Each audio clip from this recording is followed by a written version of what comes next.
అన్నా అన్నా కొద్దిగా సైడ్ అన్నా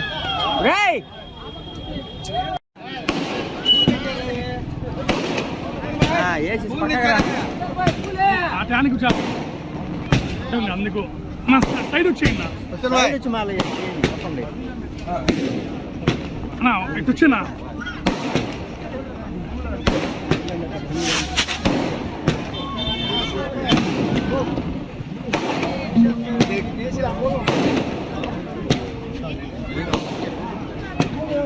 బాబా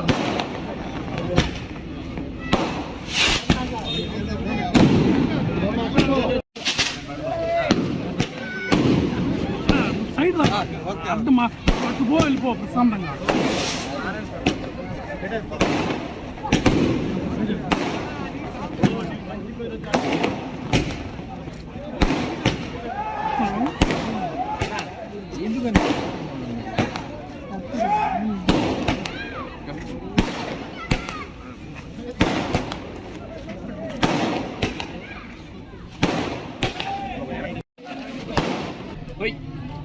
ఇది కావాల్సింది వెనకరా అంతే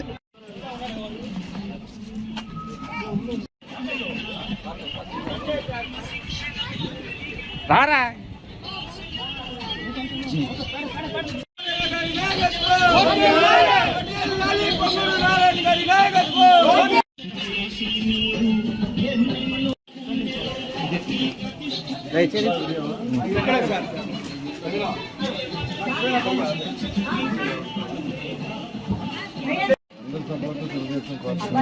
ముందు ఏం చేశారు ఇప్పుడు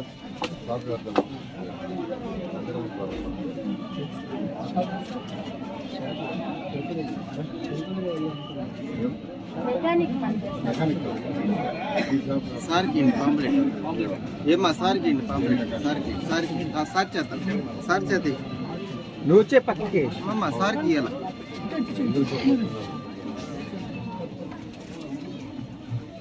సార్ సార్ చూడండి సార్ సార్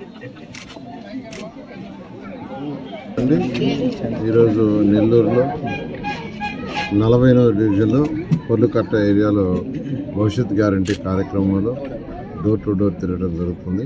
ఇప్పటికి కొన్ని హౌసెస్ వాళ్ళు కూడా తిరిగాం. అయితే ఎక్కడికి పోయినా స్పందన అనూహ్యంగా ఉంది. నేను ఒక్కటే అంటే గత 4 నెలల నుంచి ఎక్కువగా ఈ యొక్క పెన్నారెవరు పొర్లుకట్ట కావచ్చు, సర్రేపల్లి కాలువ కట్ట మీద కావచ్చు, జాఫర్ కెనాల్ కట్ట కావచ్చు, ఇంకా కొన్ని స్లమ్ ఏరియాస్ని అంటే 28 డివిజన్లు అక్కడక్కడ స్లమ్ ఏరియాస్ ఉన్నాయి, వాటిలో తిరగటం జరిగింది. అయితే ఎక్కడికి పోయినా నేను గమనించింది ఒకటే, పిల్లల యొక్క చదువు అంటే ఆర్థికంగా వాళ్ళందరూ బలపడాలంటే ఒకటే మార్గం ఎడ్యుకేషన్. ఆర్థికంగా బలపడాలంటే ఓవర్ నైట్ కాదు, takes time. It may take 5 years or 10 years ఖచ్చితంగా పడుతుంది. అయితే దానికి ఒక బీజం వేయాలి, ఒక స్ట్రాంగ్ ఫౌండేషన్.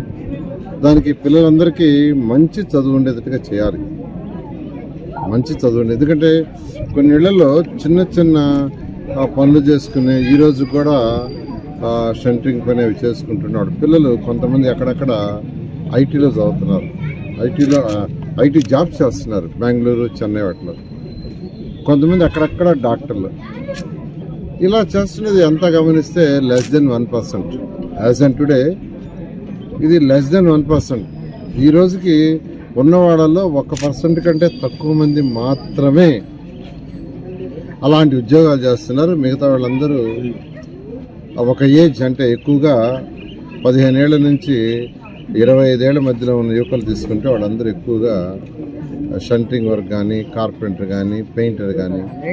ఎందుకని వాళ్ళు అడిగితే ఏం చదివారని ప్రతి ఒక్కరు అడుగుతున్నా 5వ తరగతి చదివామని, 3వ తరగతి చదివామని, చదవలేదని, లేదా 8 చదివామని మెజారిటీ అలా చెప్తున్నారు. అంటే దానికి కూడా వాళ్ళ తల్లిదండ్రులు మీరు ఎందుకు చదువుతుందని అడుగుతున్నాను. మీ సమస్యలు ఏంటంటే చదవలేదు వాళ్ళు అంటే అక్కడ ఉన్న ఎన్విరాన్మెంట్ వల్ల వాళ్ళకి ప్రోత్సాహం చేయలేదు, చదవలేదు. నేను గత 2014 నుంచి 19 దాకా మినిస్టర్ ఉన్నప్పుడు నేను విఆర్ హై స్కూల్ పైన లా కాలేజీ క్లోజ్ చేస్తే అది ఖాళీగా ఉందని దాన్ని అఫీషియల్స్కి చెప్పి ఆ ప్లేస్లో నేను జూనియర్ కళాశాల ఒకటి పెట్టించా మున్సిపల్ కార్పొరేషన్ తరఫున, రెసిడెన్షియల్ పెట్టించా. దాంట్లో చదివిన పిల్లలు ఎంతోమంది ఈరోజు ఐఐటీలు ఎన్ఐటీ బిట్స్లో ఉన్నారు. ఒకరోజు 8వ డివిజన్ పోతే ఒక పిల్లవాడు వచ్చాడు, సార్ నేను బిట్స్లో చదివాను, నేను ఈరోజు పలానా ఉద్యోగం చేస్తున్నా, మొత్తం 74 మంది నాకు మొత్తం గ్రూప్లో ఉండారు, వాళ్ళందరితో మాట్లాడిస్తాను, అందరూ మంచి పరిస్థితి. నిజంగా నా ఎంతో ఆనందం వేస్తుంది. అదేవిధంగా నెల్లూరులో ఉన్న సోషల్ వెల్ఫేర్ స్కూల్స్లో కూడా కాలేజీల్లో కూడా అదే చేశారు. అయితే ఈసారి నెల్లూరు సిటీలో ఏదైతే ముఖ్యంగా ఈ స్లమ్స్లో కావచ్చు, వీటిల్లో కావచ్చు ఉండే వాళ్ళ విద్యార్థులు ఖచ్చితంగా ఉన్న మున్సిపల్ స్కూల్స్ని అప్గ్రేడ్ చేసి, ఉన్న మున్సిపల్ స్కూల్స్ని ఈరోజు నెల్లూరులో ఉన్న కార్పొరేట్ స్కూల్స్ కంటే బెటర్గా చేసి, అంతేకాకుండా ఈ స్కూల్స్లో స్పేస్ సరిగా ఉంటే, పిల్లల రిక్వైర్మెంట్ ప్రకారం క్లాస్ రూమ్ లేకుండా ఉంటే, విఆర్ కళాశాలలో మొత్తం ఖాళీగా ఉంది స్పేస్. విఆర్ కళాశాల, విఆర్ హై స్కూల్, అదేవిధంగా సర్వోదయ కళాశాల డిస్ప్యూట్లో ఉన్న ఈరోజు గవర్నమెంట్ ఆధీనంలో ఉంది. ఖచ్చితంగా ఆ రెండిట్లో ఈ పిల్లలకి చక్కగా చదువులు ఉంచేటట్టుగా ఒక ప్రణాళిక చేస్తాను. ఖచ్చితంగా తెలుగుదేశం ప్రభుత్వం వస్తుంది.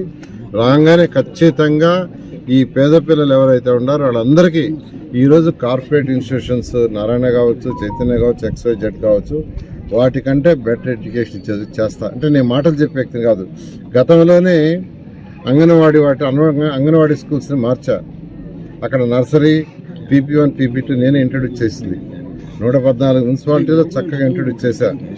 నెల్లూరులో అయితే ఒక బిల్డింగ్ నా సొంత డబ్బుతో కట్టించా, ఒక స్కూల్ నా సొంత డబ్బుతోనే మోడల్గా కట్టించాను. ఖచ్చితంగా నేను చెప్తాను, ఎందుకంటే ఈ ఫీల్డ్ నుంచి వచ్చాను, చక్కగా చదువుకోబట్టి ఈరోజు ఈ స్టేజ్కి వచ్చాను. కాబట్టి ఈ పిల్లలు ఎవరైతే పూర్ పిల్లలు ఉన్నారో ఖచ్చితంగా వాళ్ళకి అందరికీ చేస్తానని మీకు అందరికీ తెలియజేస్తాను.